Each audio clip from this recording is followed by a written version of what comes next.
Now coming to the properties of hydrogen now. So hydrogen is the lightest of all the elements, known elements, so to say, because we know the hydrogen in the periodic table occurs the first position. Its atomic mass is 1. Below that we don't have any other elements. So it is and the vapor density of air, or the density of air, is how much it is? Nothing but we can say 14.4. Clear? So in this way hydrogen gas is 14.4 times less heavy than that of air, we can say that. So hence it is the lightest of all the known elements, we can say that. Clear? It's a colorless, odorless, tasteless, and it's a non-toxic gas. Non-toxic. It is not poison. Non-toxic means not poisonous, we can say that.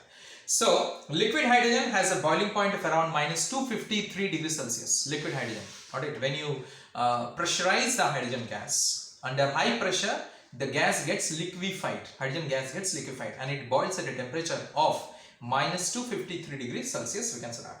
Now solid hydrogen, similarly, if you what you can say, solidify the hydrogen gas, got it? So that liquid hydrogen, if it is still further cooled, got it, under pressure, then it is being solidified. It solidifies to a temperature and it melts at a temperature of minus 259 degrees Celsius, we can say that. It's highly inflammable gas. Hydrogen, you know that, highly inflammable. It burns off with a pop sound. It does not support combustion. It does not help in burning. Rather, it burns off with a pop sound and it produces a pale blue flame when it burns in air. Alright, hydrogen gas burns with a pale blue flame when it burns in air. And again I repeat, it is a non-supporter of combustion. It does not support combustion. Rather, it itself burns off with a pop sound, hydrogen gas. Alright.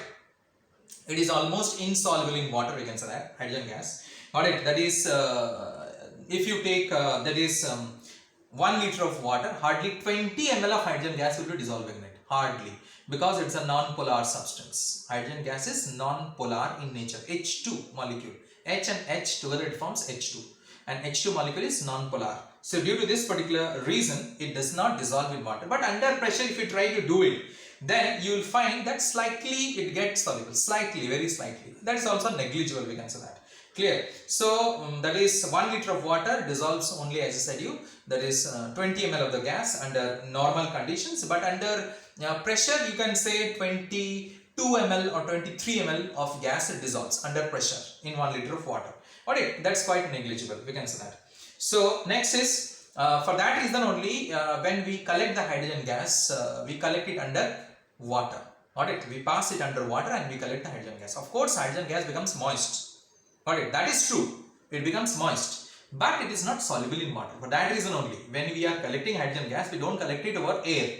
Why? Because we know that is with when you collect it in air, alright, you can collect it by the downward displacement of air. But as I said, you have to remove, or you have to first discard the few bubbles, the initial bubbles of the hydrogen gas. You have to discard, because hydrogen oxygen forms an explosive mixture in presence of air. Alright. So hence this what you can say, risk is being there, I can say that, when I collect it over air. But when you collect it over water, even if hydrogen gas becomes moist, but it is not soluble in water.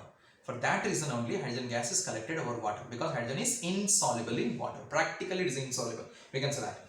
Now next is, it cannot be easily liquefied, hydrogen gas, because as it is a non-polar substance, as I said. So it liquefies at a temperature of around minus 240 degree Celsius, we can say, under a pressure of about 20 atm pressure. When you pass very high pressure, that is 20 to 30 atm pressure, when you pass it, then around temperature of minus 240 degrees Celsius, hydrogen gets liquefied. Just now I was talking to you that liquid hydrogen will boil at a temperature of minus 253 degrees Celsius. Alright.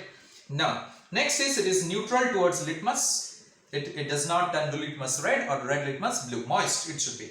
It neither turns moist red litmus blue nor moist blue litmus red. It is neutral towards litmus. Now, it is being absorbed. Hydrogen gas get absorbed over the surface of platinum, palladium or nickel. Absorb. Now, absorption and absorption, both are different things. Absorption is a surface phenomena. It is adsorbed. AD. I am using the word AD.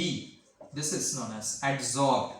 So here you will take that is palladium. Hydrogen gas will be absorbed on the surface. H2 gas. It is going to absorb on the surface. But if you take that is anhydrous calcium chloride. I say it absorbs moisture. AB absorbs moisture, and hence it turns what you can say liquid or moist, we can say that. But here it gets absorbed. So hence adsorption is a surface phenomena. You can see I have shown you in the diagram. It is adsorbed on the surface only.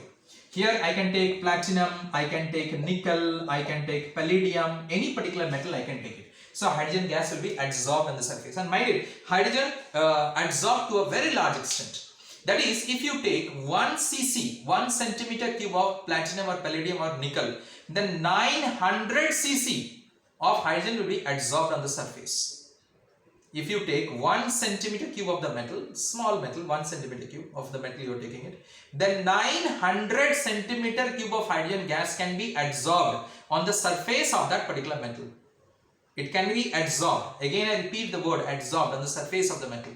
It can be adsorbed. So highly it is what you can say hydrogen gas adsorbed on this particular surface, we can say that. So adsorption is a surface phenomena, but absorption is a total phenomena. When you take a sponge and you put it into water, it absorbs water, we can say. We use the word absorption there. When you take anhydrous calcium chloride and you pass moist gas through it, so we say anhydrous calcium chloride absorbs the moisture which is present in the gas. There I use the word absorption. So absorption is a total phenomena, adsorption is a surface phenomena. So there is adsorption of hydrogen gas over the surface of nickel, platinum or palladium is known as adsorption or occlusion. It is also said to be as occlusion, O-C-C-L-U-S-S-I-O-N. That is occlusion, we can say that.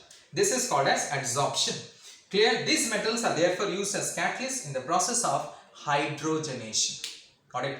You will see it, hydrogenation, I will teach you in this particular chapter. That is, these metals in that particular case is used as a catalyst. Got it? In the process of hydrogenation. I will be teaching you hydrogenation of oils, you will see it. So in the case of hydrogenation of oils or hydrogenation of any alkanes or alkenes or alkynes, there nickel, platinum or palladium is used as a catalyst because it adsorbs the hydrogen gas, we can say that. Clear? So this is about some of the properties, the physical properties of hydrogen, so to say, we can say that. Clear? Now, next we will come to the chemical properties that we will see in the next video. Thank you.